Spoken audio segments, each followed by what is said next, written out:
It's 7 a.m. and I jump out of bed to turn off my alarm that's on my desk. I placed it on my desk because I knew if it was by my bed, I would turn it off and fall right back asleep. I don't have a whole lot of time to get ready because I spent every last minute I could trying to get more sleep. My body's exhausted and I walk to the breakfast, grab food, and then I quickly head to my physics class, which I show up a few minutes late. I sit there and I try my hardest not to nod off because I'm just so tired. After class, I run to my car carrying my heavy backpack and my other bag filled with clothes. I go out to the airport and I'm very impatient and annoyed by anyone who's driving too slow, a red light, or even the slow speed limits that I think should be faster. I'm in a hurry. I get to work, I clock in, and I want to get paid for every last minute. I do a tedious, mindless task.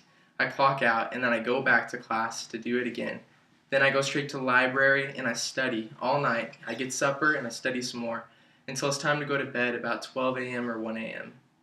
I wake up the next day and do the same thing all over again. A few years ago, I would have talked to you, giving you some words to inspire about working hard and pushing, but over the past year, I've kind of had a little bit of a new revelation, and so instead of that, I'm going to talk to you about working less. So a few weeks ago, I was eating out with some family that is in the area, and I had a class that had been canceled, so I had a free hour block. But I didn't tell my family that because I wanted to save that time for studying. So I went out to eat with them, and then afterwards I rushed out to go to my class, and on the corner of the street was a homeless man. And he had a sign, and it said, "Just hungry." That's it. He didn't ask for money, he didn't ask for anything else. All he was asking for was some food. So I was like, well, that's simple enough. I usually don't give things to homeless people because I hear all those negative things about they're going to buy drugs or do something with it. But I looked around my car and I couldn't find any food. And so I was thinking and I was like, I have this plan. I have to go study. I'm so busy. I am a college student. I'm poor. I can't go buy him food. And this whole time, I'm driving my own car. I just got my meal paid for by my family. And I'm going to school to study, and at least I get to go to school. And so I felt convicted as I drove away, and I turned around, went to Safeway, bought some food, and gave it to him. But I was so consumed with being in a hurry and being pressed to do things. America, we have this backwards. We're always so pushed to do things. If we're not busy, if we're not piled on with work, we're not productive. If we're not stressed out and overwhelmed, then we're not being successful. They have get well cards to give to people because we're too lazy to call them or visit them ourselves. We have microwaves that zap our meals to make it warm. We have a whole industry that's called fast food.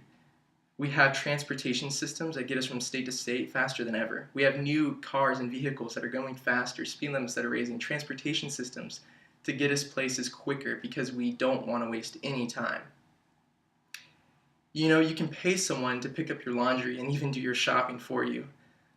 And did you know in 1965 there was a Senate subcommittee that predicted that Americans in the next few years would be able to work 22 hours a week and they could retire at age 38.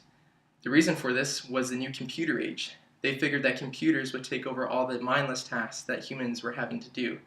And computers did do the tasks. They freed up Americans' time, but we inevitably returned to work because we saw opportunity to make more money. We wanted to be busy. We got driven by that greed of money. So I was once reading this story about this boy, and he played the piano, and during his lessons he would never stop to take the rests that were written into the pieces. And so the teacher one day stopped him and she was so annoyed. She's like, "You need to take the rests." And the boy, was frustrated. He didn't understand, and he's like, "The piano's here to be played. Why can't I play it? Why do I have to stop playing it?" She said, No, you don't understand. The music is sweeter when there's a rest. And I think life can be sweeter when there's a rest as well.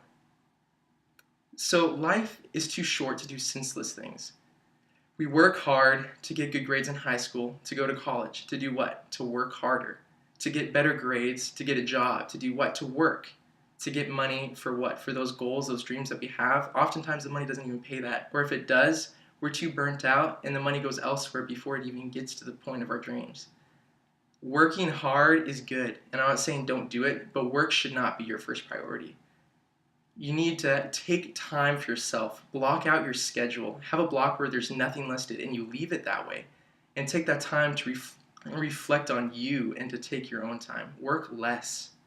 Work alone does not make you happy. It's other things in life. It's the people that surround you. You can become a workaholic, but you're just going to be consumed and unhappy. So I challenge you to not get sucked into the whirlwind of American life about being successful and driving yourself into the ground.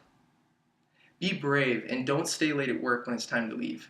Close your textbook when you need to take a walk with a friend or go play a round of tennis. And don't forget to just rest. Yeah, if you want to. You can see my audience.